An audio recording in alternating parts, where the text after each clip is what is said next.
இந்த நாளுமாய் இந்த 100 கிராமங்களையும் ஊழியங்களை முடித்து மிக சந்தோஷமாய் தேவனுடைய ஊழியத்தை நிறைவேற்றி வந்திருக்கிறவங்க யாவரையும் மீண்டும் ஒரு விசை ஆண்டவராகிய இயேசு கிறிஸ்துவின் நாமத்தினாலும் இந்த திருச்சபையின் சார்பாகவும் நான் வாழ்த்துகிறேன். கர்த்தர் உங்களை ஆசீர்வதிப்பாராக. ஆமென். ஒருவன் எனக்கு ஊழியம் செய்தால் பிதாவானவர் அவனை கனம் பண்ணுவார். இன்னைக்கு சுவிசேஷ ஊழியத்துக்கு மிகப்பெரிய தடை இருந்த போதிலும் சுவிசேஷ ஊழியம் நடைபெறாமல் இருக்கவே இல்லை. அல்லேலூயா. ஆமாம், குறிப்பாக அருமையான ஐயா கிறிஸ்டோபர் ஐயா எங்களுடைய பகுதிக்கு வந்திருக்கிறாங்க. எங்களுடைய பகுதியில் நிறைய சபைகளை கட்டி கொடுத்துருக்குறாங்க. இந்த 100 கிராம ஊழியமானது அன்னையிலேருந்து இன்னைய வரைக்கும் பலவிதமான கேஸ், பலவிதமான பிரச்சனை, பலவிதமான போராட்டங்கள் இவைகள் மத்தியிலும் தொடர்ந்து நடைபெற்று கொண்டிருக்கிறது. அருமையான பாஸ்டர் ஸ்டீஃபன் என்னுடைய நெருங்கிய நண்பர். நாங்கள் 2 பேரும் எங்களுடைய திருச்சியில் இருக்கிற முக்கியமான கமிட்டியில் அவர் எங்களுக்கு செக்ரட்டரி, நான் ஜாயின்ட் செக்ரட்டரி. அவருக்கு உறுதுணையாக இருந்து ஊழியங்களை செய்து வருகிறோம். ஆனாலும் இந்த ஊழியத்தை சிறப்பாக எடுத்து கர்த்தர் கொண்டு போய் கொண்டே இருக்கிறார். ஆமென். எனவே அவருடைய சேவையை நான் மனதார பாராட்டுகிறேன். கர்த்தர் தொடர்ந்து இன்னும் அதிகமான கிராமங்களை சந்திக்க ஊழியங்களில் எடுத்து கர்த்தர் பயன்படுத்துவாராக என்று ஜெபிக்கிறேன். கர்த்தருக்கே மகிமை உண்டாகட்டும். இந்த நாளுமாய்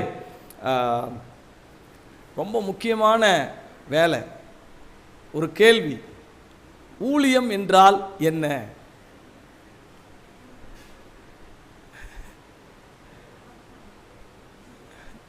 நம்ம ஒரு எத்தனை நாள், 5 நாள் ஊழியத்தை முடிச்சுட்டு வந்திருக்கிறோம். நான் எனக்கு நல்ல பிரசங்கம் பண்ணுற கிருபை ஆண்டவர் கொடுத்துருக்குறாரு. ஆனால் எனக்கு இந்த ட்ரைனிங்குள்ளே வந்த பிறகு பிரசங்கத்தை கொஞ்சம் அப்படி ஓரங்கட்டி வச்சுட்டேன். ஏன் அப்படின்னா, ட்ரைனிங் பேட்டர்னில் கொஞ்சம் பேரை உருவாக்கணும் அப்படின்னு என் இருதயத்தில் ஆண்டவர் பாரத்தை போட்டதுனால அதிகமாக பிரசங்கத்துக்குள்ளே நான் போகிறதில்லை. மாறாக பயிற்சி கொடுக்கறதுல தான் அதிகமாக கான்சன்ட்ரேட் பண்ணுகிறோம். இன்றைக்கி கூட ஒரே ஒரு தலைப்பின் அடிப்படையில், அதாவது தரிசனம் என்கிற தலைப்பின் அடிப்படையில் எங்களுடைய சீசத்துவ வகுப்பில் கொடுக்கக்கூடிய ஒரு காம்பேக்டான ஒரு விஷயத்தை, அதாவது பல நாட்கள் நடத்தக்கூடிய, ஒரு 7 வாரம் நடத்தக்கூடிய ஒரு விஷயத்தை நீங்கள் எல்லாம் ஊழியம் செய்கிறபடினால, மிகுந்த பாரம் நிறைந்தவர்களாக இருக்கிறபடினால உங்களுடைய மனசில் அதை போட்டால் அது ஒரு பெரிய காட்டுத்தீயை போல மிகப்பெரிய விதைகளாக வளர்ந்து காடுகளை உருவாக்குறது போல சீசர்களை உருவாக்குங்கிற தைரியத்தில், நம்பிக்கையிலையும் உங்கள்கிட்ட அதை ஷேர் பண்ண விரும்புகிறேன். ஊழியம் என்றால் என்ன? ஆத்துமாக்கள் ஆதாயம் செய்வது. ஓகே, வேற? தேவனுடைய வார்த்தையை கொடுப்பது. வேற? இயேசுவை போல வளர்ந்து வளர்ப்பது. ஓகே, இயேசுவை போல மாறுவது. வேற? கொஞ்சம் இன்ட்ராக்ஷனாக இருந்தால் நல்லா இருக்கும். ஏன்னா மத்தியான நேரம், ஆனால் நீங்கள் கோச்சுக்கங்க, அதுங்க சரியான நேரத்துக்கு முடிச்சிருவோம். ஏன்னா சாப்பாடு ரெடி ஆயிடுச்சுன்னா முடிச்சிருவோம். அதான் சரியான நேரம் என்னையை பொறுத்த வரைக்கும். சுவாபம் வளரணும். ஓகே, இப்போ நீங்கள் சொல்கிறது எல்லாமே முக்கியம். ஆனால் குறிப்பாக ஏதாவது ஒரு விஷயத்தை கொஞ்சம் ஹைலி ஃபோக்கஸ் பண்ணி சொல்லணுன்னா எதை சொல்லலாம்?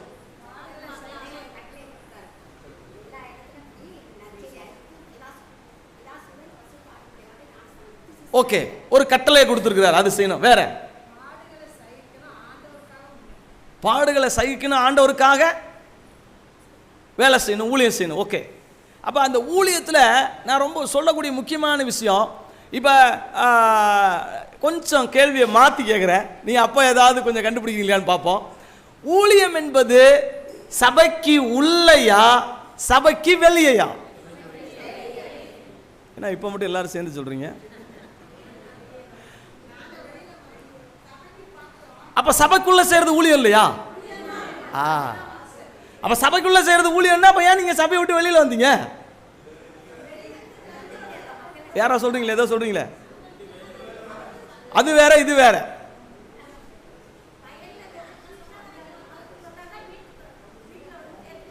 வயல்ல வீடு, சரி, விதைச்சு வளர்த்து அறுவடை செஞ்சுட்டு வந்து இங்க வச்சாதான்.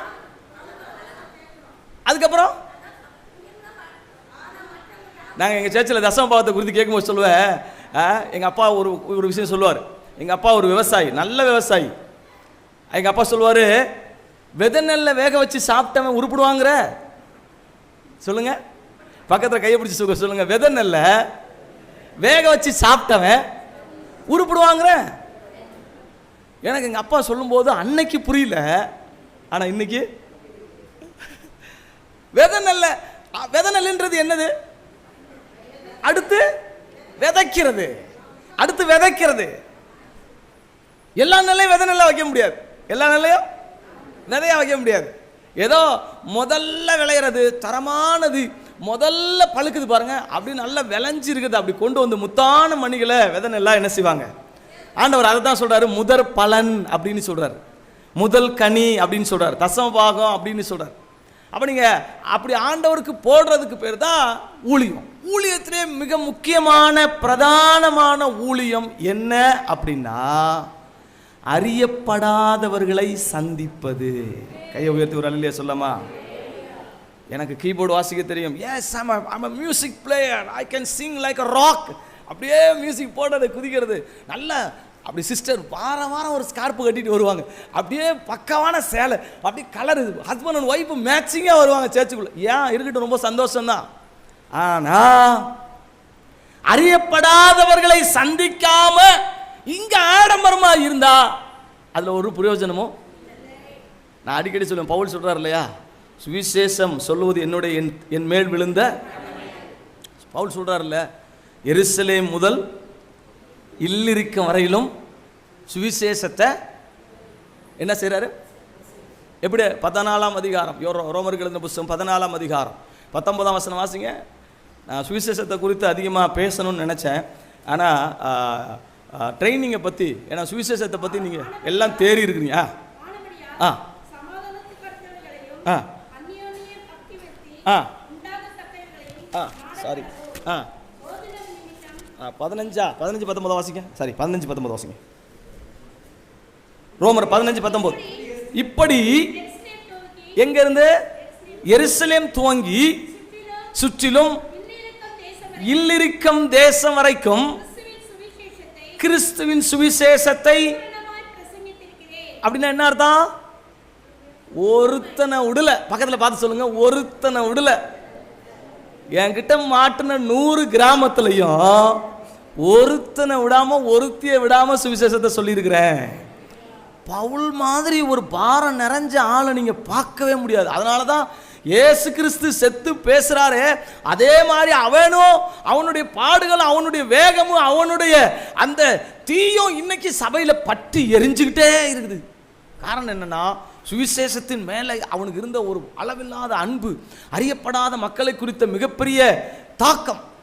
எனக்கு ரொம்ப பிடிச்சது, நம்ம அதுக்குள்ளே போகிறதுக்கு முன்னாடி ஒரு சில விஷயத்தை ஆண்டவர் மனசுக்குள்ளே போகிறதுனால வேகமாக சொல்கிறேன். எனக்கு ரொம்ப பிடிச்சது, ஆண்டவர் பவுலை பார்த்து நீ அறியப்படாத ஜனங்களுக்கு ஊழியம் செய்ய வேண்டும் என்று நேரடியாக சொன்னாரா? சொல்லுங்களேன், சொன்னாரா இல்லையா? பைபிள் கரெக்டாக படிச்சிருக்கீங்களா? சொன்னாரா? நேரடியா அவர்கிட்ட சொன்னாரா? 9ஆம் அதிகாரம், சீக்கிரமா கண்டுபிடிங்க பாப்போம். இது உங்களுக்கு தான், நீங்க தான் கண்டுபிடிங்க, அப்பதான் தெரியும். 9ஆம் அப்போஸ்தலர் 9ஆம் அதிகாரத்தில் கண்டுபிடிங்க பாப்போம். அவன் யார்கிட்ட சொல்றாரு? யார்கிட்ட சொல்றாரு அவரு? அப்ப பவுல்கிட்ட நேரடியா ஆண்டவராகிய தேவன் பவுலிடம் நேரடியாக, நீ என் ஊழியத்துக்காக அழைக்கப்பட்டவன், நீ புறஜாதிகளுக்காக ராஜாக்களுக்காக அழைக்கப்பட்டவன், ஆண்டவர் நேரடியா சொன்னாரா? கவனிங்க, வசனத்தை வாசிக்காம சொல்லாதீங்க. எனக்கு எப்பயுமே கேள்வி கேட்கும் போது நீங்க டக்குன்னு பைபிளை திருப்பணும். யார்கிட்ட சொன்னாரு?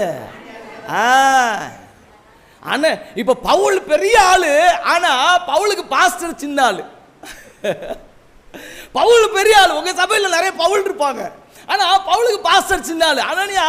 அனனியாட்ட தான் ஆண்டவர் சொல்றாரு, அனனியா நீ போ, இந்த இடத்துல ஒருத்தன் இப்படி ஜெபிச்சிட்டு இருக்கிறான், அவன் நான் பிரஜாதிகளுக்கும் தீர்க்க ராஜாக்களுக்கும் தெரிந்து கொண்ட பாத்திரமா இருக்கிறான் ஆண்டவர். உடனே இவன் ஓடி போய் சொல்றான். கவனிங்க, பவுலிடத்தில் ஆண்டவர் சுவிசேஷ ஊழியம் செய்ய சொல்லி நேரடியாக சொல்லவில்லை. மாறாக அந்த இருதயத்தில் ஆண்டவருடைய பாரம் முழுக்க எல்லாத்தையும் அவருடைய இருதயத்தில் வச்சிட்டார். கை உயர்த்தி ஒரு அல்லேலூயா சொல்லாமா?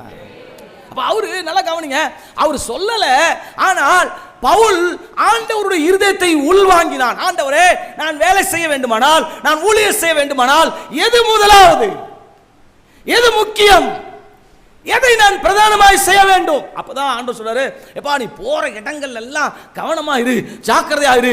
புறஜாதிகளுக்கு நான் உன்னை தெரிந்தெடுத்துக்கிறேன், அறியாத மக்களுக்கு நான் உன்னை தெரிந்தெடுத்திருக்கிறேன். இயேசு என்று அறியாதவர்கள், இயேசுனுடைய விடுதலை அறியாதவர்கள், இயேசுடைய இரத்தத்தை அறியாதவர்கள், பரலோகத்தை அறியாதவர்கள், மறுவாழ்வை அறியாதவர்கள், அந்த அப்படிப்பட்ட ஜனங்களுக்கு பூரண விடுதலை கொடுத்து மீட்டு கொண்டு வரும் வேலையை நீ செய்ய வேண்டும் என்று ஆண்டவர் உணர்த்தினபடினால பவுலோடைய ஊழியன்னு சொன்னாவே பவுல் நமக்கு சொல்லி கொடுக்கிறது அறியப்படாத ஜனங்கள். என்ன சுற்றி இருந்தாலும் சரி, வடநாட்டில் இருந்தாலும் சரி, விழுப்புரத்தில் இருந்தாலும் சரி, திருவண்ணை எங்கே இருந்தாலும் சரி, அறியப்படாத ஜனங்கள் தான் என்னுடைய டார்கெட். அல்லேலூயா. இப்போ ஊழியன்னா நீங்கள் எழுதி வச்சுக்கணும். சரிங்க பாஸ்டர், அப்போ அறியப்படாத ஜனங்களுக்கு தான் நாங்கள் ஊழியம் செய்யணும், கரெக்டு. அப்போ நாங்கள் சபையில் செய்கிறது ஊழியம் இல்லையா? அறியப்படாத ஜனங்களுக்கு தான் நம்ம ஊழியம் செய்யணும், கரெக்ட். ஓகே, பவுல் சொல்றாரு, நீங்க வசனத்தை சொல்லி கொடுக்குறீங்க பாஸ்டர். அப்ப நான் சபையில செய்யறதுக்கு பேர் என்ன? சபையில செய்யறதுக்கு பேர் என்ன? அட்டூழியமா? சபையில செய்யறதுக்கு பேர் என்ன? அப்ப அதுக்கு இதுக்கு என்ன வித்தியாசம்? வெளியில நம்ம ஊழியம், இப்ப நம்ம எல்லாம் வெளியில ஊழியம் செஞ்சுட்டு வந்துருக்கீங்க. நான் கூட 2 இடத்துல போன இந்த மாசத்துல மட்டும் 2 இடத்துல சுவிசேஷ கூட்டம் கிட்டத்தட்ட ஒரு 25-30 கிராமங்கள் சந்திச்சிருக்கிறோம். அப்படி செஞ்சுட்டு வந்திருக்கோம். இதுக்கு அதுக்கு என்ன வித்தியாசம்? நாம் சபைக்குள் செய்யக்கூடிய ஊழியத்துக்கும் சபைக்கு வெளியே செய்யக்கூடிய ஊழியத்துக்கும் என்ன வித்தியாசம்? அவங்க இயேசு அறியாதவங்க, இவங்க இயேசு அறிஞ்சவங்க. அதான் இப்ப இதுவும் ஊழியம்னு சொல்றோமே. அப்ப இதுக்கு அதுக்கு என்ன வித்தியாசம் இருக்கு? இதை எப்படி பண்ணணும், அதை எப்படி பண்ணணும்?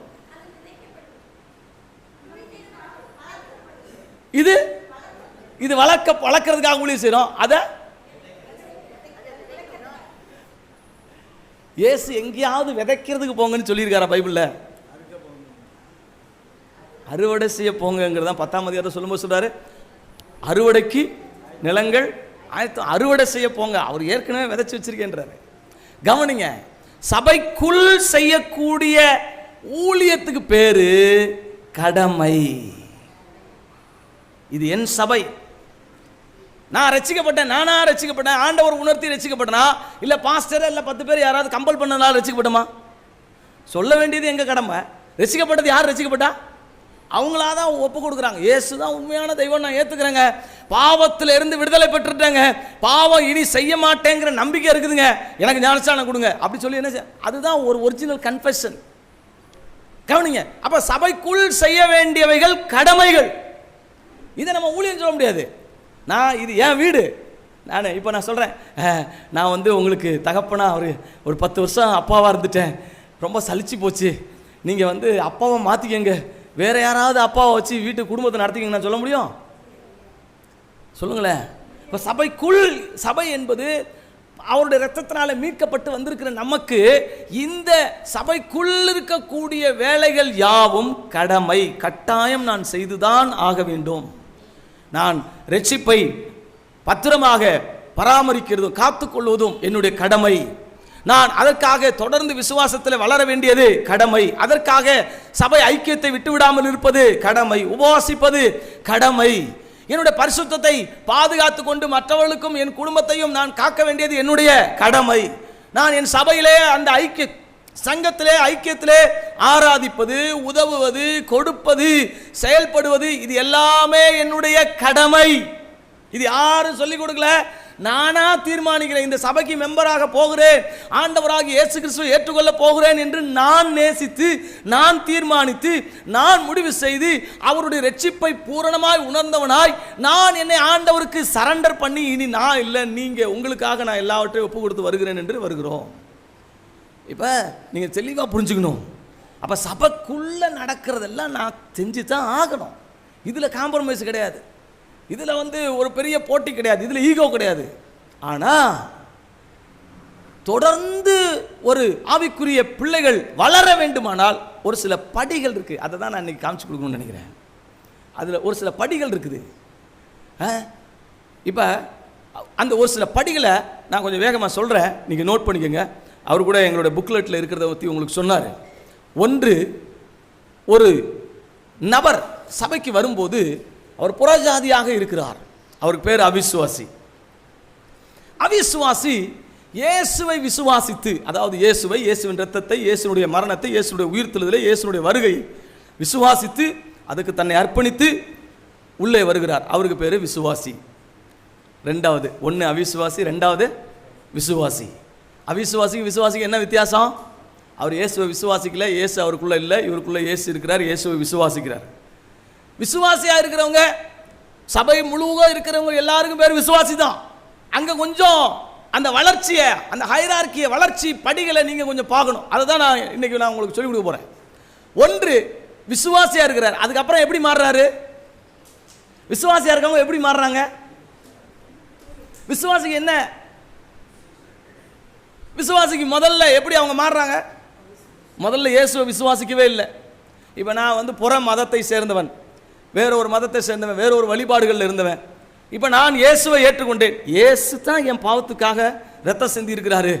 ஏன்னா இயேசு தான் என் பாவத்தை மன்னிக்க முடியும், இயேசுவால தான் எனக்கு விடுதலை கொடுக்க முடியும், மரணத்துக்கு பிறகு ஒரு வாழ்க்கை இருக்குங்கிறது எனக்கு இயேசு தான் கற்றுக் கொடுக்குறாரு. இயேசு தான் மரித்து அடக்கம் பண்ணப்பட்டு 3ஆம் நாள் உயிரோடு எழுந்து இன்றைக்கும் ஜீவனோடு இருக்கிறார்.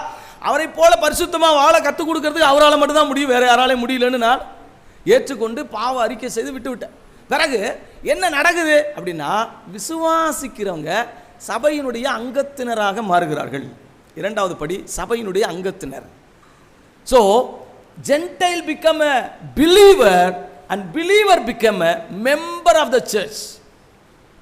நல்லா கவனிங்க. அடுத்த ஸ்டெப் எப்படி வளர்றாங்க? சபையினுடைய அங்கத்தினர். சபையினுடைய அங்கத்தினருக்கும், இப்போ நம்ம சர்ச்சில் இருக்கிறோம், நம்ம 300 பேர் இருக்கிறோம், அதில் 100 பேர் இயேசுவை விசுவாசித்து அங்கே இருக்கிற பாடலை கேட்க, வசனத்தை கேட்க சபைக்கு வர்றாங்க. ஆனால் இங்கே இருக்கிற மற்ற 100 பேரில் 200 பேர் இந்த சபையினுடைய அங்கத்தினர் ஆகிட்டாங்க, இந்த சபையினுடைய மெம்பர் ஆகிட்டாங்க. அந்த 100 பேர் விசுவாசிக்கிறாங்க, சபைக்கு வர்றாங்க. ஸ்டில் தே ஆர், அவங்க சபைக்கு உள்ளே இருந்தாலும் சபையோட கனெக்ஷனில் இல்லை. அப்படிப்பட்ட ஜனங்கள் சபையில் இருப்பாங்க. சபைக்கு ஒரு சபை என்பது ஒரு பெரிய போட்டுன்னு வச்சு, ஒரு கப்பல்னு வச்சுங்களேன். சபை என்பது தேவனுடைய தரிசனம்னு வச்சுங்களேன். அதில் இப்படிப்பட்ட மக்கள் எல்லாம் இருக்கிறாங்க. மிகப்பெரிய தேவனுடைய எதிர்பார்ப்பு அறியப்படாதவர்கள் இந்த உள்ளே வரணும்னு. அப்படி அறியப்படாதவங்க உள்ளே வரும்போது எந்தெந்த படியில் வளர்றாங்க அப்படிங்கிறத நம்ம இன்னைக்கு பார்க்க போகிறோம். ரெண்டாவது அங்கத்தினர். அங்கத்தினர்னா நம்ம ஒரு ஸ்கேல் வச்சுருக்கோம். எப்போ அவங்கள அங்கத்தினராக ஏற்றுக்கொள்ள முடியும்? இயேசுவை விசுவாசித்து அவங்களுக்கு ஞானஸ்தானம் கொடுத்து அவங்களுக்கு மெம்பர்ஷிப்.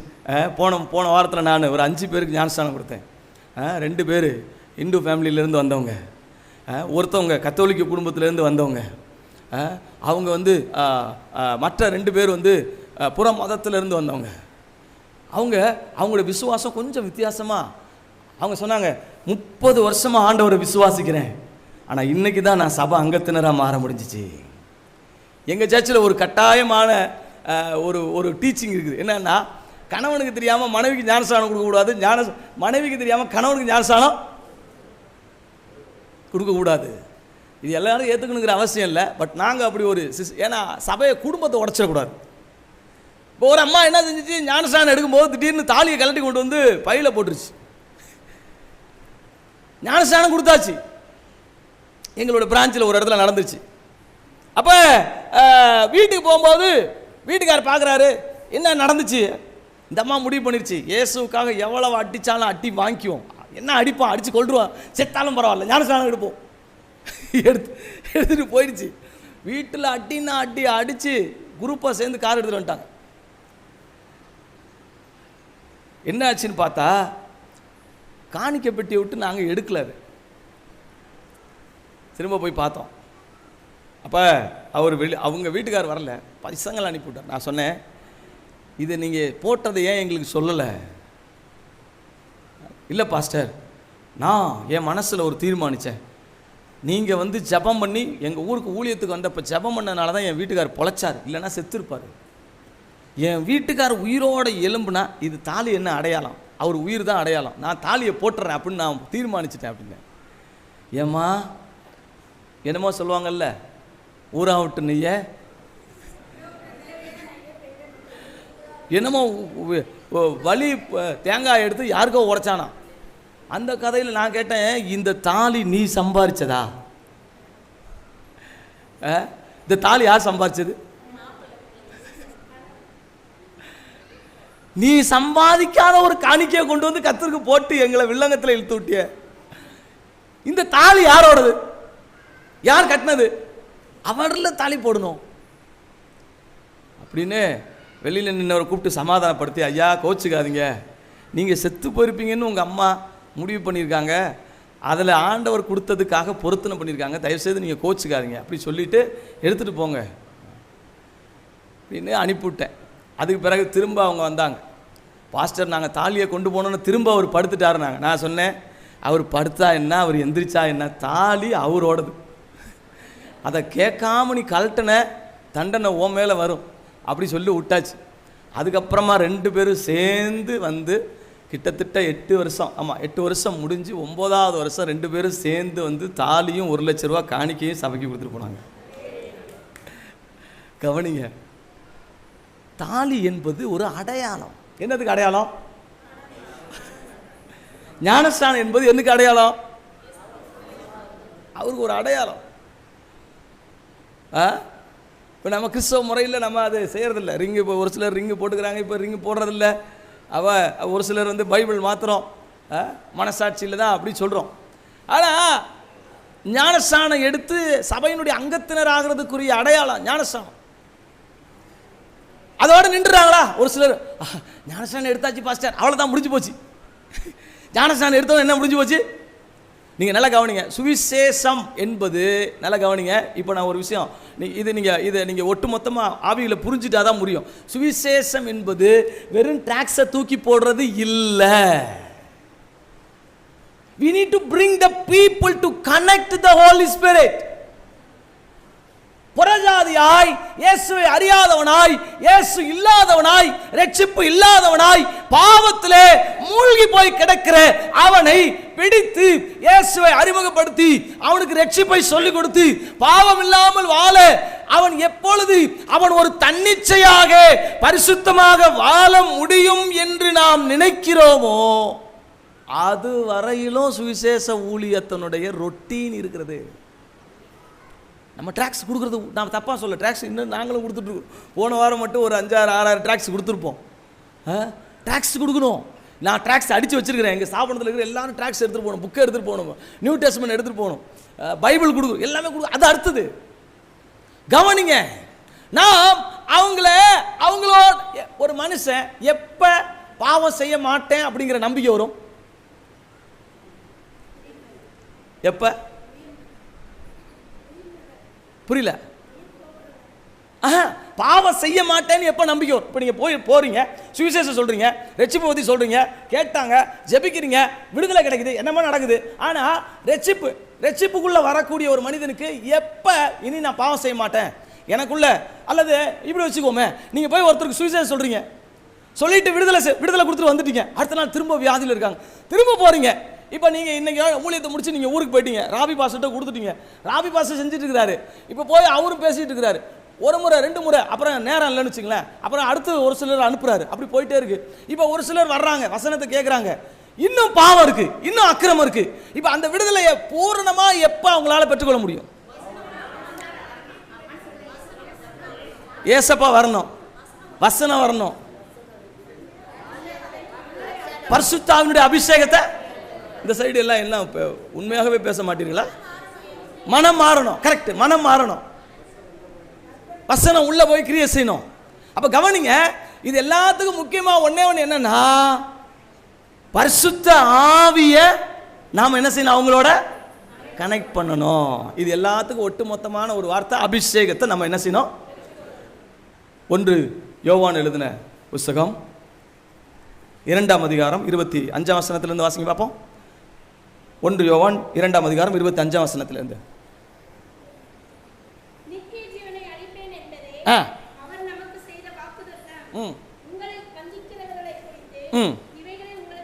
இவைகளை உங்களுக்கு எழுதுகிறேன், நீங்கள் அவராலே பெற்ற அபிஷேகம். யார் கொடுத்தது இந்த அபிஷேகம்? ராஜமாணிக்க கையை வச்சு அப்படி அபிஷேகம் பெற்றுக்கொண்டு சொன்னாரா?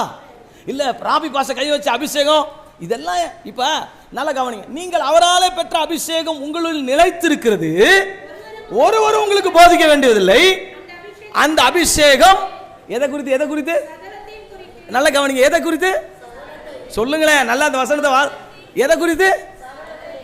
அது வசனத்தை மட்டும் தான் சொல்லி கொடுக்குதா? உலகத்தை மட்டும் தான் சொல்லி கொடுக்குதா? குடும்பத்தை மட்டும் தான்? எல்லாவற்றையும் சகலத்தையும் குறித்து உங்களுக்கு போதிக்கிறது. அது சத்தியமா இருக்கிறது, அது பொய் அல்ல, போதித்தபடியே. அப்ப பரிசுத்த ஆவியானவரை கனெக்ட் பண்றது தான் நம்முடைய முக்கியமான வேலை. அதுக்கு பேர் தான் born again, மறுபிறப்புன்றாங்க. அது பேர் தான் மறுபடியும் பிறத்தல். ஞானஸ்நானம் எடுத்ததோடு மட்டும் இல்லை, இன்னும் கனெக்ட் ஆகணும்.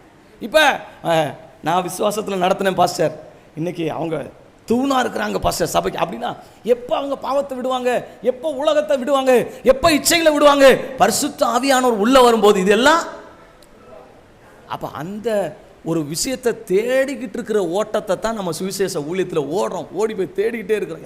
யாருன்னு பார்க்குறோம், அவங்களெல்லாம் கனெக்ட் பண்ணி வந்து சர்ச்சில் விடுறோம், சர்ச்சில் சொல்லி ஃபாலோ பண்ணிகிட்டே இருக்கோம், ஃபோனில் பேசுகிறோம், எப்படியாவது பேசி. இப்போ நல்லா கவனிங்க, வசனம் என்கிற பரிசுத்த ஆவியினுடைய சத்தியங்கள் ஒரு மனிதனுடைய இருதயத்தில் போகும்போது தான் அவன் பூரணமாக விடுதலை அடைகிறான்.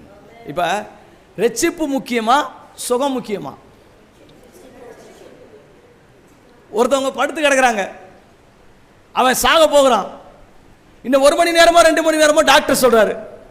அவனுக்கு சுகம் முக்கியமா, ரட்சிப்பு முக்கியமா?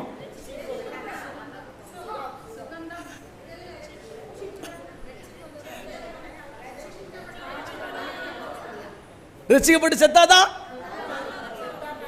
இப்ப அவங்களுக்கு ரட்சிப்பின் வாசனையே இல்லை, நீங்க எதை சொல்லுவீங்க?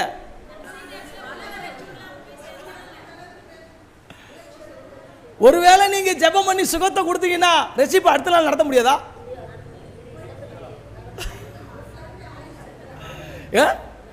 இப்ப நீங்க இயேசுவின் நாமத்தினாலே படுத்த படுக்கையில் இருக்கிற தம்பி, நீ எழும்புவாயாக, உன் ஊன்கள் உன் கரடுகள் இப்பொழுது சரியாவதாக அப்படி சொல்றீங்க. அவன் உடனே எழும்புறான். அப்புறம் ரட்சிப்பை சொல்லி கொடுக்க முடியுமா? இந்த ரட்சிப்புக்கும் விடுதலைக்கும் ஒரு பெரிய கனெக்ஷன் இருக்குது, பார்த்துக்கோங்க. விடுதலை ஆனா ரட்சிக்கப்பட்டுருவான், ரட்சிக்கப்பட்டா விடுதலை ஆயிடுவான். ரெண்டுமே ரொம்ப கனெக்ஷனாக இருக்குது. நீங்கள் ரொம்ப சந்தர்ப்ப சூழ்நிலை சரியாக பயன்படுத்தி நீங்கள் பேசணும், பார்த்துங்க. நீங்கள் அவனை விடுதலைக்கு கொடுத்துருக்கீங்களே, அவன் ஐயா நேற்றை தான் படுத்து கிடந்தேன், நானே 3 வருஷமாக படுத்து கிடந்து வேலை செய்யாமல் இருக்கிறேன், நீ திடீர்னு போய் என்ன சர்ச்சுக்கு கூப்பிட்ற போயா அப்படிம்பா. நான் 3 வருஷமா படுத்து கிடந்தேன், என் பிள்ளைய பார்க்கல, மனைவியை பார்க்கல, குடும்பத்தை பார்க்கல, எதையும் பார்க்கல. இப்போ நீ நான் எழுப்பி 1 வாரம் தானே ஆகுது, நீ தான் எழுப்பி விட்ட, நான் தான் ஒத்துக்கிறேன், உனக்கு என்ன செய்யணும் நான் செஞ்சிடறேன், நீ போ அப்படின்னு சொல்லி. நல்லா கவனிங்க, நல்லா கவனிங்க. விடுதலையும் சுகமும் அவனுக்கு தேவையான அந்த தேவைகளை சந்திக்கிற காரியங்களும் ரட்சிப்புக்காகத்தான் கொடுக்கப்படுகிறது என்பதை நாம் மறந்துவிடக்கூடாது. அதை நம்ம சந்தர்ப்ப சூழ்நிலைக்கு ஏற்றாற் போல பயன்படுத்தினோம். நீங்கள் பாட்டுக்கு பூரணமாக ரட்சிப்புன்ட்டு அங்கே போய் கான்சன்ட்ரேட் ரெண்டையும் செய்யணும். நாங்கள் ஒரு முறை ஒரு வீட்டில் எங்களுக்கு ரொம்ப பாரமாக இருந்துச்சு. ஒரு ஐயாவுக்கு படுக்க புண்ணு ஆயிடுச்சு. இந்த உடம்பு இருக்குது பார்த்தீங்களா, இப்படியே கிடத்தாரு. அந்த கட்டில் இருந்து இந்த கயிறு கட்டில் பார்ப்பீங்கல்ல, அந்த கயிறு கட்டில் இதெல்லாம் நசுங்கி அப்படியே ஒரு சைடு. அவங்க குடும்பத்தில் 5 பிள்ளைங்க, ஒரு பிள்ளைங்களும் பார்க்கல. அந்த கட்டில் இருந்து ஒரே நாத்தம். அவர் மறிச்சிருவாங்க டாக்டர் சொல்லிட்டாங்க, கிட்னி போயிடுச்சு. அவரை பெரட்டி விடுறதுக்கு அவங்க பிள்ளைங்க இல்லை. 5 பிள்ளைங்க, கிட்டத்தட்ட 6-7 பேர பிள்ளைங்க. அப்போ நான் ஒரு முறை போகிறேன், எனக்கு ஆண்டவர் உணர்த்தினார், போய் அவருக்கு ஜெபம் பண்ணினார். போய் எண்ணெயை வச்சு ஜெபம் பண்ண ஆரம்பித்தேன். ஆண்டவர் இயேசுவின் நாமத்தினால விடுதலை தாங்கன்னு ஜெபம் பண்ண ஆரம்பித்தேன். ஒரே நாத்தம். அப்போ ஜெபிக்க வந்தப்போ அவங்க கடைசி பொண்ணு ஒன்று என்ன பண்ணா, ஒரு ஃபினாயில் பாட்டில் ஒரு பெரிய குடத்தில் ஊற்றி இங்கே இருந்து அப்படி எட்டி அவர் மேலே ஊற்றுனா. அந்த ஃபினாயிலில் ஊற்றும் போது அவர் மேலே இருந்த புழுக்கள் எல்லாம் முண்ட ஆரம்பிச்சிச்சு, வழியில் துடிக்க ஆரம்பிச்சிட்டாரு. எனக்கு மனசில் ஏகப்பட்ட அருவருப்பு. ஆனால் உள்ளுக்குள்ளே ஒன்று என்ன சொல்லுது, இன்னைக்கு செத்துட்டாருன்னா நீ சுவிசேஷம் சொல்லலைனா, செத்துட்டாருன்னா என்ன பண்ணுறது? நான் போனேன், வெள்ளை சட்டை, நல்லா சட்டையை மடித்து விட்டேன், சட்டையை கலட்டி அங்கே இருந்த சேரில் வச்சுட்டு 2 வாளி தண்ணியை தூக்கிட்டு வந்தேன். அவங்கக்கிட்ட கேட்டேன், சோப்பு இருந்தால் கொடுங்க, லைஃப் பாய் சோப்பு கொடுத்தாங்க. வந்தேன், அவரை கட்டிலேருந்து அப்படி தூக்கும்போது அந்த புண்ணெல்லாம் கட்டிலில் அந்த கட்டில் கயிறு முழுக்க அழுத்தி அப்படி தூக்கும்போது துடிச்சிட்டாரு. தூக்குனா புழுவா கொட்டுது. எனக்கு விட்டுட்டு ஓடிடலான்னு தோணுது. பெரட்டின பிறகு இயேசுவின் ரத்தம் செய்யன்னு சொல்லி என்னால் முடியலங்க. அந்நிய பாஷையில் நிரம்பினேன், அபிஷேகத்தில் நிரம்பினேன், தண்ணியை ஊற்ற சொன்னேன். அந்த பொண்ணு தண்ணியை போட்டு உள்ளே போயிட்டா. ஒரு கப்பில் தண்ணி, ஒரு கப்பில் ஃபீனால் எடுத்து நல்லா வாஷ் பண்ணிவிட்டு ஒன்றுமே செய்யலை, எல்லாம் போயிட்டாங்க. அந்த இடம்லாம் ஒரு மாட்டு பட்டியில் போட்டிருந்தாங்க. மாடை விட கேவலமான நிலைமையில் இருந்துச்சு. அப்போ நான் நல்லா கழுவி விட்டு சோப்பை போட்டுட்டு, அந்த கயிறு கட்டில் மாதிரியே இருக்கும் புண்ணெல்லாம், ஜெபம் பண்ணிட்டு நல்ல ஒரு தேங்காய் எண்ணெய் பாட்டில் ஒரு தம்பியை வாங்கிட்டு சொன்னேன். முழுக்க உடம்பு முழுக்க தேங்காய் எண்ணெய் தேய்ச்சி விட்டுட்டு கடைசியாக ஜெபம் பண்ணேன். அன்னைக்கு அவர் சொன்னார், மிகப்பெரிய குடிகாரன், பெரிய கோடீஸ்வரன்.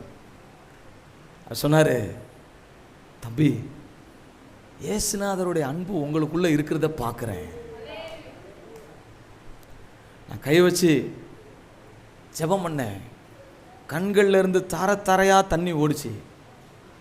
அவங்க துணி தரமாட்டேன், நாங்கள் ஒரு சாக்கு எடுத்து விரித்து போட்டு அது மேலே நல்ல பவுடரை கொட்டி விட்டு படுக்க வச்சுட்டு வந்தேன்.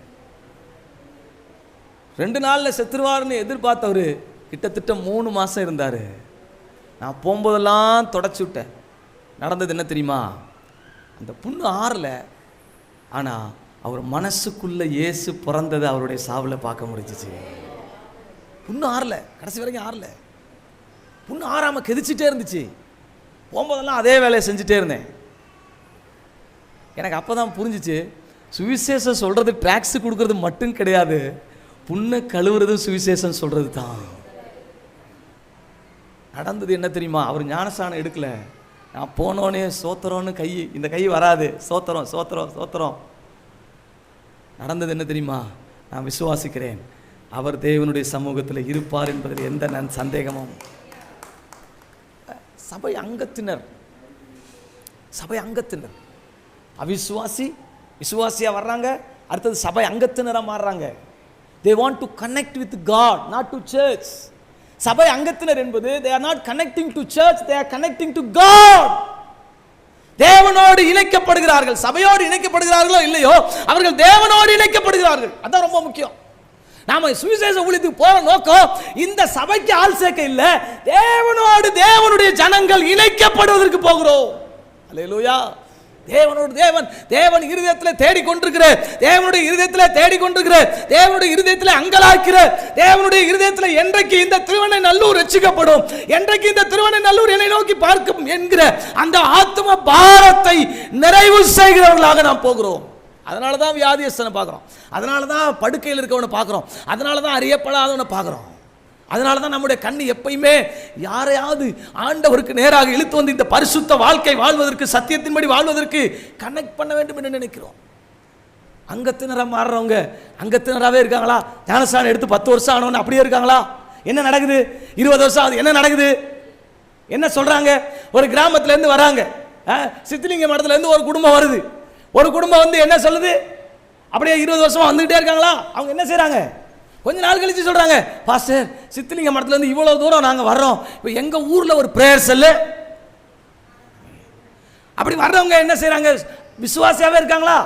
சபைக்கு கொடுக்க ஆரம்பிக்கிறாங்க, சபைக்காக உழைக்க ஆரம்பிக்கிறாங்க. அவர் வந்தார், அப்படியே கையை கட்டி எட்டி பார்ப்பார், என்னமோ பண்ணுறாங்க, கை தட்டுறாங்க, அப்படியே ஆரம்பிச்சார். அப்போ கையை தட்ட ஆரம்பித்தார்.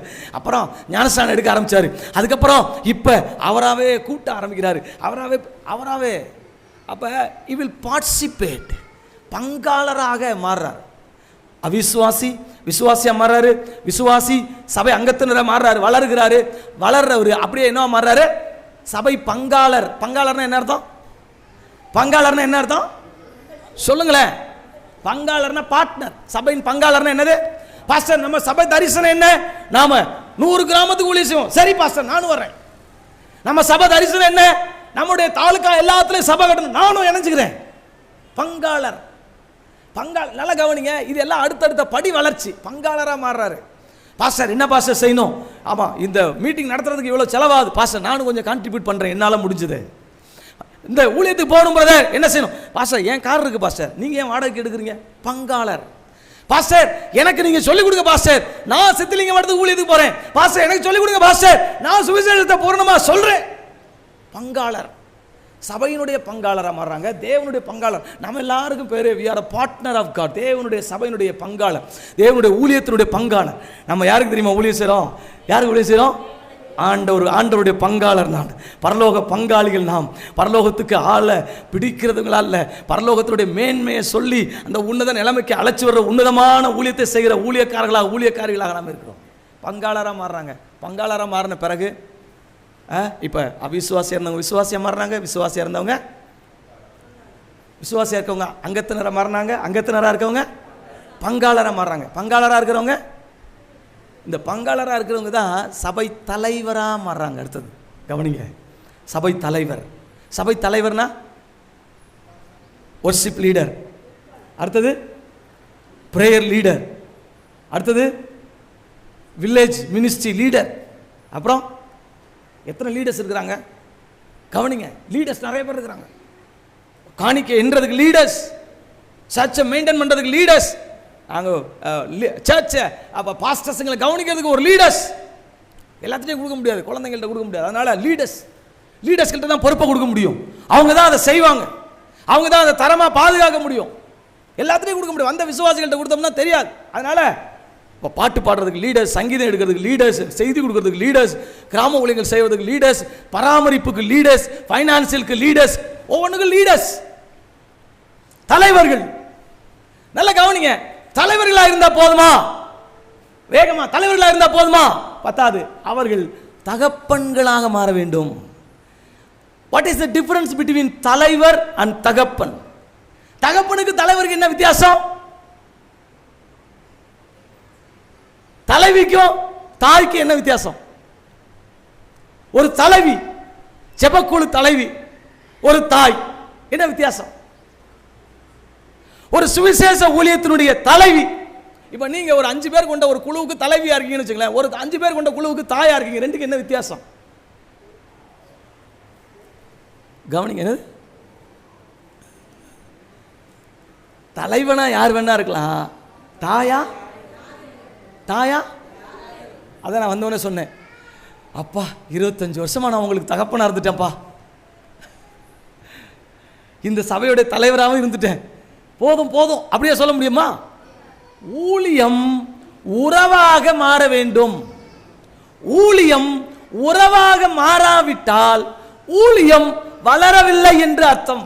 எங்க சபையில் நாங்கள் சொல்லிக் கொடுப்போம், உங்க சபையில் வரக்கூடிய 50% வருமானத்தை கட்டாயம் சுவிசேஷ ஊழியத்துக்கு பயன்படுத்தணும். யாராவது வருவாங்க, யாராவது வந்து நமக்கு உதவி செய்வாங்கன்னு நீ எதிர்பார்க்கக்கூடாது. 1000 ரூபா வருதா, 500 ரூபா சுவிசேஷத்துக்கு செலவு பண்ணு. இங்கே உள்ளே இருக்கிறதே மைக் வாங்குறது, செருப்பு வாங்குறது, பேன் வாங்குறது, இதை வாங்குறது, அதை வாங்குறது, ட்ரெஸ்ஸை வாங்குறது, இதை வாங்கிட்டு அலையக்கூடாது. என்னோட வேலை என்ன? அவர் கொடுத்துருக்குற வேலை. அவருடைய எதிர்பார்ப்பு என்ன? அப்போ கட்டாயம் 1 லட்ச ரூபா வருமானம் வந்தால் 50,000 சுவிசேஷத்துக்கு செலவு பண்ணும். நீங்கள் செஞ்சு மட்டும் பாருங்கள், உங்கள் வருமானம் குறையவே குறையாது. நீங்கள் தசமபாவம் கொடுக்கறதுனால உங்கள் வருமானம் அதிகமாகுன்னு சொல்ல முடியாது. நீங்கள் ஊழியத்தில் பயன்படுத்துறதுனால சபையை, இப்போ நம்ம ராபி பாஸ்டர் இது கட்டியிருக்கிறார், இன்னும் பெரிய பெரிய சபையாக கட்டுறதுனால இல்லை, அவர் சுவிசேஷ ஊழியம் செய்கிறதுனால தான் கர்த்தர் பெருக பண்ணிகிட்டே இருக்கிறார். அல்லேலூயா. ஸோ நல்லா கவனிங்க, சுவிசேஷ ஊழியத்துக்கு நீங்கள் பண்ணிகிட்டே இருக்கணும். அது மாதிரி இங்கே தாய் வேணும். இவ்வளோ பெரிய சபை, கொஞ்சம் வித்தியாசம் இருக்குது, வளர்ச்சியில் வித்தியாசம் இருக்குது. நீங்கள் ஒரு பகுதிக்கு போகிறீங்க, நீங்கள் நல்லா படித்தவர், ஒரு படிக்காத கிராமத்தில் உங்களை பாஸ்டர் வந்து நீங்கள் அந்த பகுதிக்கு ஜெபக்குழு தலைவர், நீங்கள் சுவிசேஷ ஊழியத்துக்கு போங்கன்றார். அந்த ஊரில் உங்களை ஒருத்தரும் மதிக்க மாட்டேறான், வா உட்கார் போ அப்படின்றான். நீங்கள் படித்தாரு, நான் படித்தாலு காலேஜில் எவ்வளோ பேருக்கு நான் கிளாஸ் எடுக்கிறேன், இந்த ஊருக்கு பாஸ்டர் தயவு செய்து என்னை அந்த ஊருக்கு அனுப்பாதீங்க, ஏமனும் மதிக்க மாட்டான். பாஸ்டர் சொல்ல, ஓ நீ தானே தரிசனத்தில் அந்த ஊருக்கு போகிறேன்ன. இல்லை சொன்னேன், கரெக்டு தான், என்னை விட்டுருங்க பாஸ்டர், அந்த ஊர் எனக்கு செட் ஆகலை. இது தலைவன், ஒரு தகப்பன். இந்த மக்கள் அறியாமல் இருக்காங்களே, படிக்காமல் இருக்காங்களே, இந்த மக்களுக்கு நான் எப்படி சொல்லிக் கொடுக்கறது? எப்படியாவது இந்த மக்களை உருவாக்குவேன். ஒரு குடும்பத்தில் 2 பசங்கன்னு வச்சுங்களேன், ஒரு பையன் அப்படியே ராக்கெட் மாதிரி இருக்கிறான், ஜல்லுன்னு ஜிம்முன்னு இருக்கான். இன்னொரு பையன் காலே முடியல, மூளை வளர்ச்சி இல்லை. அம்மா சொல்றாங்க, இவன் பாரு, அவன் தான் என் பிள்ளை, நீ எனக்கு பிறக்கல, டாக்டர் ஏதோ மாற்றி வச்சுட்டாரு குழந்தைய. அப்படியா சொல்லுவாங்க? என்ன நீங்களாம் முறைக்கிறத பார்த்தா ஏதோ உபதேசம் தப்பாக போயிட்டு இருக்க மாதிரி இருக்கும். அம்மா சொல்லுவாங்களா? எப்படி சொல்லுவாங்க? எப்படி சொல்லுவாங்க? அவனை உடனே 2 பேரையும் கொண்டு போய் ஒரே ஸ்கூல்ல போடுறாங்க. வாத்தியார் சொல்றாரு, சிஸ்டர், வாத்தியார் சொல்றாரு, ஐயா வாங்க, இவனை நான் சேர்த்துக்கிறேன், இவனை நான் சேர்த்துக்க முடியாது சொல்ற. யார் சொல்றது?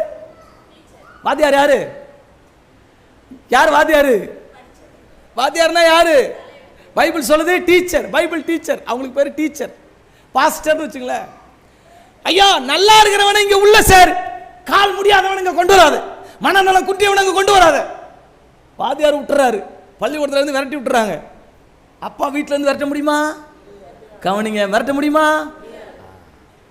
படிப்பு முக்கியம் இல்ல, அவனை வளர்த்து ஆளாக்கி ஒரு சரியான மனிதனாய் உருவாக்க வேண்டியது யாரு? தகப்பன். நீ இல்லைன்னா என்னையா, என் பிள்ளைக்குன்னு ஒரு ஸ்கூல் இருக்கும், அந்த ஸ்கூல்ல கொண்டு போய் சேர்ப்பேன். அப்படி கொண்டு போய் அந்த ஸ்கூல்ல கரெக்டாக சேர்த்து படிக்க வச்சு ஆளாக்கிடுவாங்க. நல்ல தகப்பனாக தாயாக இருக்கிற சபை ஒரு நாளும் உடையவே உடையாது, ஒரு ஆத்மா கூட உடையாது. உடையுமா? இன்றைக்கி நிறைய பேர் சொல்கிறாங்க, எங்கள் சர்ச்சில் ஏகப்பட்ட பிரச்சனைகள் வந்துச்சு, ஏகப்பட்ட சூழ்நிலைகள் வந்துச்சு, ஆனால் ஒரு நாள் எங்கள் சர்ச்சில் ஒரு ஆத்மா கூட நீங்கள் என்ன பண்ண முடியாது. அவன் நேரடியாக என்கிட்ட சண்டை போடுவான், வாக்குவாதம் பண்ணுவான், பிரச்சனை பண்ணுவான், திடீர்னு கோவப்பட்டுட்டு டென்ஷன் ஆவான் எங்கள் விசுவாசி. ஆனால் ஒரு நாள் என்ன பண்ண மாட்டான், எங்கள் அண்ணன் தான் எங்களுக்கு தகப்பன், எங்கள் பாஸ்டர் தான் எங்களுக்கு. நீ யாரா வேணா இருடா, நீ கிட்ட இரு, தூரமா இரு, நீ படிச்சிரு, படிக்காம இரு, நீ யாரா வேணா இரு, உனக்கு தகப்பன் நான், உன்னை உருவாக்காம விடவே மாட்டேன் அப்படின்னு சொல்றவன் தான் தகப்பன். உன்னை விட போறதே இல்லை. நீ ஊனமாயிரு, குருடாயிரு, முடமாயிரு, இல்ல அறிவு இல்லாதவனாயிரு, படிச்சவனாயிரு, படிக்க, அதை பத்தி எனக்கு கவலையே இல்லை.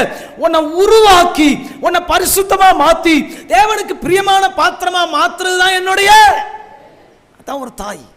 ஈன்ற பொழுதின் பெரிதுவக்கும், ஈன்ற பொழுதின் பெரிதுவக்கும் தன் மகவை சான்றோன் என கேட்ட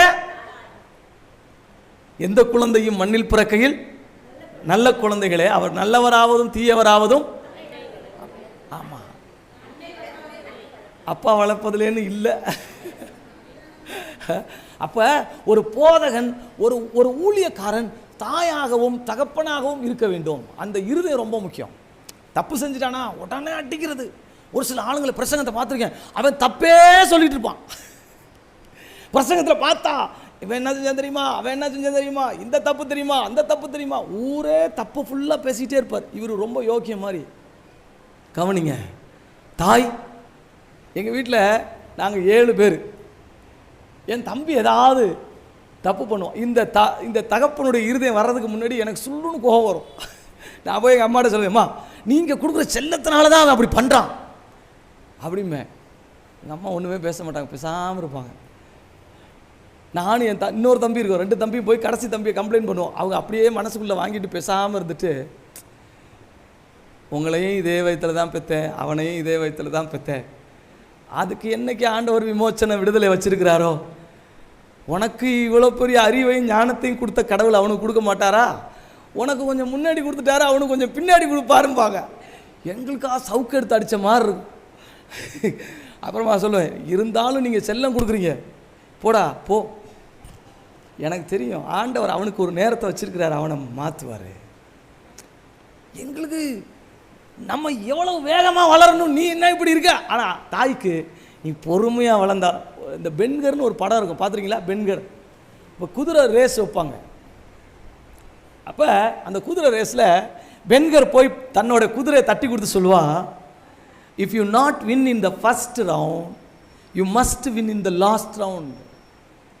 அவன் சொல்லுவான், குதிரையை தட்டி கொடுத்து சொல்லுவான், நீ முதல், அதாவது 9 ரவுண்டு ஓட்ட பந்தயம்னு வச்சுங்களேன், 9 ரவுண்டு அடிக்கணும் அந்த கிரவுண்டை. அப்போ குதிரையை தட்டி கொடுத்து சொல்லுவான், நீ முதல் ரவுண்டில் ஜெயிக்காட்டி பரவாயில்ல, அதை பற்றி கவலைப்படாத, ஆனா ஒன்று சொல்றேன், நீ கடைசி ரவுண்ட்ல நீ தான் ஜெயிக்கணும். இதான் தாய் உள்ளம், இதான் தகப்பனோட உள்ளம். நீ யாரா வேணா இருறா, நீ எவ்வளோ தூரத்தில் வேணா, சொத்தெல்லாம் பிடிங்கிட்டு பையன் தூரமா போனா பையனா ஜெயிச்சா? அப்பா பார்த்துட்டே இருக்காரு, நீ வருவடா மகனே, நீ வருவடா, நீ வரும்போது வருவடா. அவன் தான் வந்தான், ஓடி போய் கட்டி பிடிச்சி, நீ வருவேன்னு எனக்கு தெரியும் மகனே. கவனிங்க, அப்போ ஃபர்ஸ்ட் சொல்லுவோமா, அவிசுவாசி, விசுவாசி, அங்கத்தினர், பங்காளர், தலைவர், அடுத்தது தகப்பன். இப்போ ஒரு பிள்ளைய வளர்த்து ஆளாக்கி, நல்லா கவனிங்க, ஒரு பிள்ளைய, நான் இதுக்குரிய வசனங்களை கடைசியாக டக்கு டக்கு டக்குன்னு 5 நிமிஷத்தில் சொல்லி முடிச்சிருவேன். இன்னும் ஒரு 5 நிமிஷத்தில் வேகமாக முடிக்க போகிறோம்.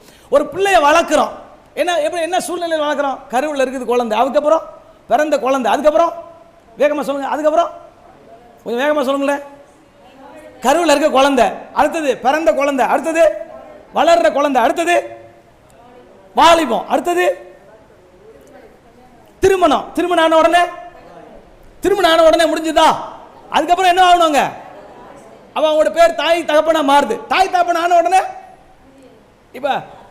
இப்ப நம்ம ஒரே ஒரு தாய் தகப்பன் இருக்காங்க, அவங்களுக்கு பிள்ளைங்க பிறகுது. இங்கிட்ட 3 பொம்பளை பிள்ளைங்க, இங்கிட்ட 3 ஆம்பளை பிள்ளைங்க, 2 பேர் அவங்களுக்கு கல்யாணம் ஆகுது, அவங்களுக்கு பேர பிள்ளைங்க, அவங்களுக்கு திரும்ப கல்யாணம் ஆகுது, திரும்ப பேர பிள்ளைங்க, திரும்ப பிள்ளைங்க.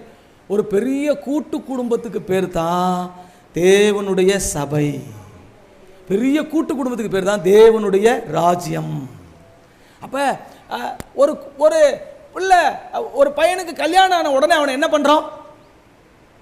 ஒரு பையன் ஒரு பொண்ணு கல்யாணம் பண்ணோன்னு அவங்களை என்ன பண்றோம்? ஒரே இடத்துல வைக்கிறோமா, தனி கொடுத்து வைக்கிறோமா? சொல்லுங்களேன் கொஞ்சம் வேகமா, என்ன புரியாத மாதிரி பேசிட்டு இருக்கணும். என்ன செய்யறோம்? தனி கொடுத்து வைக்கல யாரும். ஆண்டவர் சொல்லியிருக்கிறாரு, திருமணமான உடனே நீ உன் தாயையும் தகப்பனை விட்டு பிரிந்து, அப்படி இருக்கா பைபிள்ல?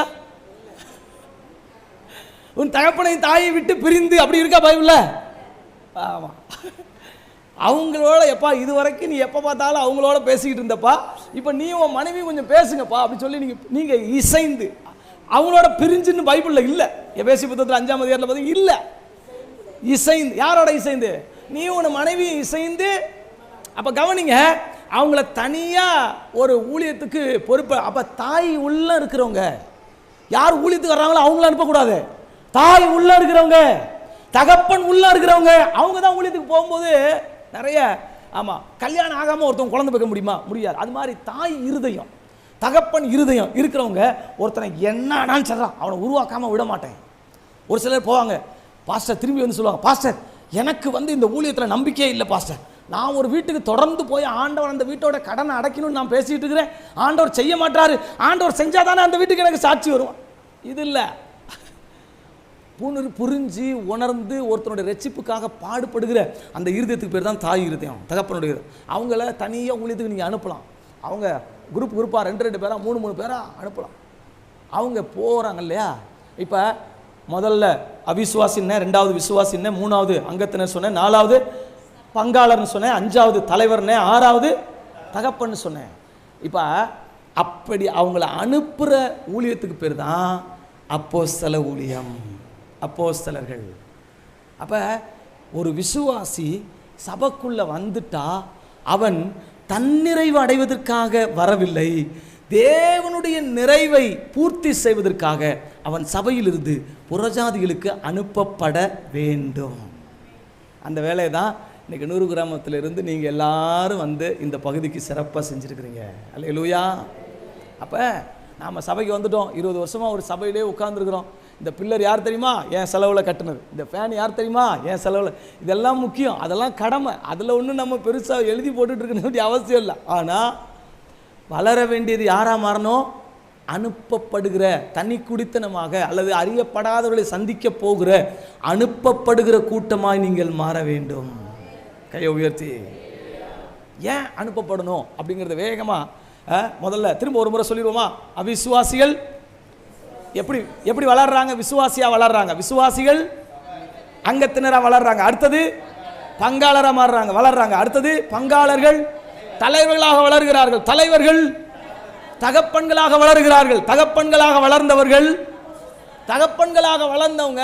இப்போ ஒரு தகப்பனுக்கு வீட்டை குறித்த கவலை வந்துடும், பாரம் வந்துடும். ஐயோ, என் தகப்பனுடைய வேலை இருக்குது, என் பிதாவுடைய வேலை இருக்குது, ரசிக்கப்படாத திருவண்ணநல்லூரில் இவ்வளோ பேர் இருக்கிறாங்களே, இந்த விழுப்புரத்தில் இவ்வளோ பேர் இருக்கிறாங்களே, தமிழ்நாட்டில் இவ்வளோ பேர் இருக்கிறாங்களே, நான் போக வேண்டும். என்னுடைய வேலையெல்லாம் ஒதுக்கி வச்சுட்டு வேலைக்கு புறப்படுறாங்க ஆண்டவருடைய வேலையை செய்கிறதுக்காக. அவங்களுக்கு பேர் தான் அனுப்பப்படுகிறவர்கள். அனுப்பப்படுகிறவங்க இங்கே அனுப்பப்படுறாங்க. அடுத்த சபைக்கு போய் விசுவாசிகள் அழைச்சிட்டு வரதுக்கு அனுப்பப்படுறாங்களா? சுவிசேஷ ஊழியம் அடுத்த சபையிலேயே போய் செய்ய முடியும்? எங்கே போய் செய்ய முடியும் சொல்லுங்களேன்? அறியப்படாதவர்கள். வேகமாக ஒரு சில வசனங்களை மட்டும் நோட் பண்ணிக்கங்க. யோவான் எழுதின சுவிசேஷம் 3ஆம் அதிகாரம் 16வது வசனம். யோவான் எழுதின சுவிசேஷம் 3வது அதிகாரம் 16வது வசனம் வாசிக்கலாமா? தேவன் தம்முடைய ஒரே பேரான குமாரனை எங்க அனுப்பப்படுறாங்க? விசுவாசிக்கிறவன் எவனோன்னா என்ன அர்த்தம்? விசுவாசிக்கிறவன் எவனோ யாரு? விசுவாசிக்கிறவன் எவனோ, எவனோன்னா யாரா இருந்தாலும் சரி, விசுவாசிக்கிறவங்க யாரா இருந்தாலும் சரி, அவன் நரக ஆக்கினையிலிருந்து விடுதலை செய்யப்படுவான். இயேசுவை விசுவாசிக்கிறவன் பாவத்திலிருந்து விடுதலை பெறுவான். இயேசுவை விசுவாசிக்கிறவன் நரக ஆக்கினையிலிருந்து விடுதலை பெறுவான். ஏன் ஓடி ஓடி ஓடி இயேசு இயேசுன்னு சொல்றோம்? இயேசுவை நீ விசுவாசித்தால் போதும், உன் வாழ்க்கையில விமோச்சனம் பிறந்துடும். இயேசுவை நீ நம்பினால் போதும், உன் வாழ்க்கையில இயேசுவோடு நீ கனெக்ட் ஆயிட்டா போதும், உன் வாழ்க்கையில மிகப்பெரிய தெய்வீக பிரசன்னத்தை பார்க்க முடியும். அதுக்காக தான் ஆண்டவர் யாரா இருந்தாலும் சரி, குறிப்பிட்ட ஊர் கிடையாது, குறிப்பிட்ட பேர் கிடையாது. இன்னைக்கு இந்த சுவிசேஷ ஊழியம் மிக வேகமாக பரவுறதுக்கு காரணம் என்ன தெரியுமா? இயேசு சொன்னார், எவனா இருந்தாலும் சரி நீ இயேசுன்னு சொல்லு, சத்தியத்தை சொல்லு, அவனுக்கு விடுதலையை கொடுக்க நான் பரலோகத்துலேருந்து அள்ளி கொட்டிக்கிட்டே இருக்கேன், நீ ஏன் பயப்படுற? அதனால தான் இவ்வளோ தைரியமாக ஓடிட்டே இருக்கிறோம். ரெண்டாவது, அதே யோவான் 1ஆம் அதிகாரம் 12ஆம் வசனத்தை வாசிங்க. அதே யோவான் 1ஆம் அதிகாரம் 12ஆம் வசனம். 1, எல்லாரும் இயேசுவை விசுவாசிக்க வேண்டும், அவருடைய நாமத்தின் மேல் முதலாவது விசுவாசம் உள்ளவர்களாய், இரண்டாவது என்ன செய்யணும்? ஏற்றுக்கொண்டவர்கள் எத்தனை பேரு? அப்ப எத்தனை பேர் விசுவாசிக்கிறாங்க? முதல்ல யாரா இருந்தாலும் சரி இயேசுவை விசுவாசிக்கிற மாதிரி நீ சுவிசேஷம் சொல்லுப்பா. ரெண்டாவது சொல்றாரு, எல்லாரும் இயேசுவை ஏற்றுக்கொள்ள வேண்டும். ரெண்டாவது விஷயம், எல்லாரும் இயேசுவை என்ன செய்யணும்? இப்ப விசுவாசிக்கிறவங்க தான் ஏத்துக்க முடியும், விசுவாசிக்கிறவங்க தான் ஏத்துக்க முடியும். இப்ப ஏற்றுக்கொள்ளணும். இதுக்கு அதுக்கு நல்ல கவனிங்க. விசுவாசிக்கிறதுக்கு ஏத்துக்கிறதுக்கு என்ன வித்தியாசம்? விசுவாசிக்கிறவங்க விசுவாசிட்டு போயிடுவாங்க, ஏத்துக்கிறதுனா என்ன சொல்ல மாட்டீங்க பாருங்க. பசி எடுத்துருச்சா? மனமாற்றம். இயேசு தான்ப்பா தெய்வம், இயேசு தான்ப்பா பாவத்துல இருந்து விடுதலை தர முடியும், இயேசு தான்ப்பா ரத்தம் சிந்தினாரு, வேற யாரும் சிந்தலப்பா. இயேசு தான்ப்பா பாவத்துல இருந்து விடுதலை தர முடியும். ஏன்னா அவர் ஒருத்தர் தான்ப்பா பரிசுத்தமானவர், அவர் பாவம் செய்ய முடியாது. நீ பாவத்தெல்லாம் அவர்கிட்ட அறிக்கை செஞ்சேன்னா, ஐயோ என்னடா குப்பையை தூக்கிட்டு வர அப்படின்னு தள்ளி விடக்கூடிய ஒரே தகுதி உள்ளவர் அவர் மட்டும்தான். அவர் பாவத்தை ருசி பார்க்காததுனால தான் அதெல்லாத்தையும் தள்ளிட்டு அவருடைய பரிசுத்த சுவாபத்தை எனக்கு கொடுக்குறாரு. ஏற்றுக்கிறோம், அங்கீகரிக்கிறோம், அவரை இயேசு உள்வாங்குறோம், இயேசுவை ஏற்றுக்கொண்டதன் அடையாளமாக ஞானஸ்தானத்துக்குள்ளே வரோம். அப்போ விசுவாசிக்கிறது, இயேசு விடுதலை தருவார், இயேசு அற்புதம் செய்வார், இயேசு அதிசயம் செய்வார், இயேசு தெய்வம், அது அடுத்தது. ஆனால் ஏற்றுக்கொள்வது பாவத்திலிருந்து அக்கிரமத்திலிருந்து உள்ளார மனம் மாறிய ஒரு அனுபவம். மூன்றாவதாக 2 பேதுரு 3ஆம் அதிகாரம் 9ஆம் வசனத்தை வாசிங்க. 2 பேதுரு 3ஆம் அதிகாரம் 9ஆம் வசனம். வேகமாக வாசிங்க பாப்பா, நோட் பண்ணிக்கலாமா? சக்கு டக்குன்னு 3ஆம் அதிகாரம் 9ஆம் வசனம்.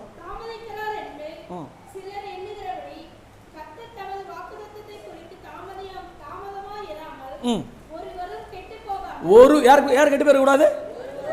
சொல்லுங்களேன், சொல்லுங்களேன். நாம எதுக்காக ஊழியத்துக்கு வந்திருக்கிறோம்? பக்கத்தில் பார்த்து சொல்லுங்க, திருவண்ணநல்லூர்ல ஒருத்தன் கூட கெட்டு போறத ஆண்டவர் விரும்பல. பக்கத்தில் கையை பிடிச்சி ஒரு குலுக்கி சொல்லுங்க, இந்த பூமியில ஒருத்தர் கூட கெட்டு போறதை என் தேவன் விரும்பல. அதனால தான் எல்லாத்தையும் விட்டுட்டு ரோடா வீதி வீதியா அலைஞ்சிட்டு இருக்கிறோம். அல்லேலூயா, அல்லேலூயா. அவருக்கும் எனக்கு நல்ல பக்கத்தில் கை பிடிச்சி ஒரு குளிக்க சொல்லுங்களேன். அதுக்கு தான் சொல்லிட்டு இருக்கிறேன். சாப்பாட்டு நேரம் ஆச்சு இல்லை, அதுக்கு தான். அல்லேலூயா. என் ஆண்டவருக்கு யார் கெட்டு போனாலும் பிடிக்காது, எனக்கு யார் கெட்டு போனாலும் பிடிக்காது. அல்லேலூயா.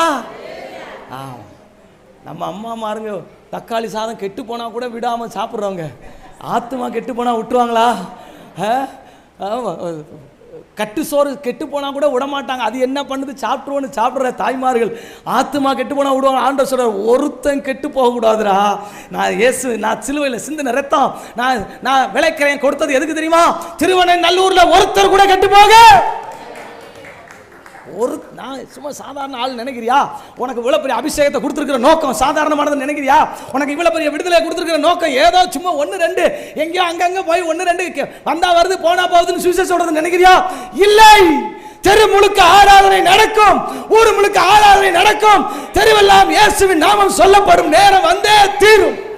அது வரையிலும் இந்த சுவிசேஷம் நிக்காத ஓட்டம் ஓடிக்கொண்டே. அல்லேலூயா, அல்லேலூயா. ஒருத்தன் கெட்டு போறது எங்க அப்பாவுக்கு பிடிக்கவே பிடிக்காது. நான் எங்க ஊர்ல தான் போகும்போது சொல்லுவேன், எல்லா இடங்கள்லையும் கால் வச்சு சொல்லுவேன், அப்பா நீங்க நேசிக்கிறீங்க அதனால நானும் நேசிக்கிறேன். இந்த ஜனங்கள் எனக்கு பிடிக்கல, அவங்க செய்யற வழிபாடுகள் பிடிக்கல, அவங்களுடைய பாவம் பிடிக்கல, அவங்களுடைய அக்கிரமம் பிடிக்கல, ஆனா நான் நேசிக்கிறேன். ஏன்னா என் ஜனத்தை நீர் நேசிக்கிறீர், அதனால நான் நேசிச்சு தான் ஆக முடியும். 4வது 1 தீமோத்தி 4வது அதிகாரம் 2ஆம் அதிகாரம் 4ஆம் வசனம். 1 தீமோத்தி 2வது அதிகாரம் 4வது வசனம். வேகமா எடுங்களேன். 1 தீமோத்தி 2வது அதிகாரம் 4ஆம் வசனம். யார் ரட்சிக்கப்படணும்? யார் ரட்சிக்கப்படணும்? திருவண்ணூர்ல ஒருத்தர் மட்டுமா? எல்லா மனுஷரும். ரட்சிப்புங்கிறது என்னன்னா பாவம் இல்லாம வாழணுங்கிறது தான் அர்த்தம். என்ன அர்த்தம்? பாவம் மன்னிப்பு நிச்சயத்தோட வாழ்றது தான் ரட்சிப்பு. பாவம் மன்னிப்பு, எல்லாரும் பாவம் இல்லாமல் வாழ வேண்டும், பாவ மன்னிப்பு நிச்சயத்தை பெற்றுக்கொண்டவளாக வாழ வேண்டும் என்றும், சத்தியத்தை எல்லா மனுஷரும் சத்தியத்தை அறிகிற அறிவை அடையவும். அப்ப அவரோட விருப்பம் என்ன? அவரோட விருப்பம் என்ன? சொல்லுங்களேன், சத்தமா சத்தமா சொல்லுங்களேன். எல்லா மனுஷரும். அடுத்தது எல்லாரும். சத்தமா சொல்லுங்க, எல்லாரும். முதல்ல சொன்னேன் எல்லாரும் இயேசுவை விசுவாசிக்க வேண்டும். 2வது சொன்னேன் எல்லாரும் இயேசுவை ஏற்றுக்கொள்ள வேண்டும். 3வது சொன்னேன் எல்லாரும் மனம் திரும்ப வேண்டும். 4வது சொன்னேன் எல்லாரும் ரட்சிக்கப்பட வேண்டும். 5வது சொன்னேன் எல்லாரும் சத்தியத்தை அறிகிற. திரும்ப சொல்ல முடியுமா? 1 எல்லாரும் இயேசுவை விசுவாசிக்க வேண்டும். 2 எல்லாரும் இயேசுவை ஏற்றுக்கொள்ள வேண்டும். 3வது எல்லாரும் மனம் திரும்ப வேண்டும். 4வது எல்லாரும் ரட்சிக்கப்பட வேண்டும். 5வது எல்லாரும் சத்தியத்தை அறிகிற அறிவை. 6வது அப்போஸ்தலர் 1ஆம் அதிகாரம் 8ஆம் வசனம் சொல்லுகிறது, பரிசுத்த ஆவியினிடத்தில் வரும்போது நீங்கள் பலனடைந்து எருசலேமிலும் யூதேயாவிலும் சமாரியாவிலும் உலகத்தின் கடைசி பரியந்தம் எனக்கு எல்லாரும் சாட்சியாக வாழ வேண்டும். என்னது? எல்லாரும் சாட்சியாக வாழணும். ஆமா, எல்லாரும் ரட்சிக்கப்பட்டா போதாது, சத்தியத்தை அறிஞ்சிட்டா பத்தாது, சாட்சியாக வாழ வேண்டும். கடைசியாக மத்தேயு எழுதின சுவிசேஷம் 28ஆம் அதிகாரம் 19-20 சொல்லுகிறது, எல்லாரும் சீஷர்களாக. வாசிங்க. இயேசு வந்து அவருடைய சீஷர்களை நோக்கி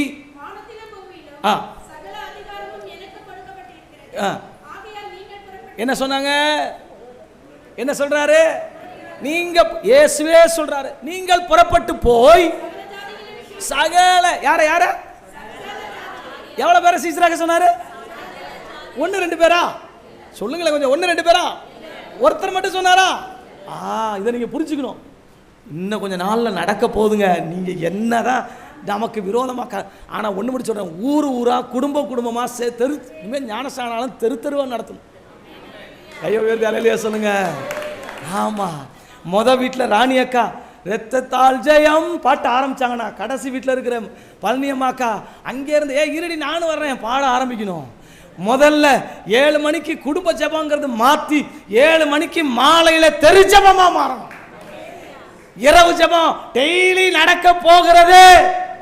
அது வரைக்கும் இயேசு தூங்க மாட்டார், அவருடைய சீசர்களாகிய நாமும் தூங்க போறது. நீங்க கொஞ்சம் யோசிச்சு பாருங்க. ஊருக்கு ஒரு விசுவாசி இருந்திருப்பான். எங்கள் ஊரில் நான் சொல்கிறேன், சாட்சியாக சொல்கிறேன், எங்கள் ஊரில் எங்கள் அம்மா ஒரே ஒரு ஆள். ஆரம்ப காலத்தில் 4 மணிக்கு எந்திரிச்சு எங்கள் அம்மா கையை தட்டி ஜெபம் பண்ணுவாங்க.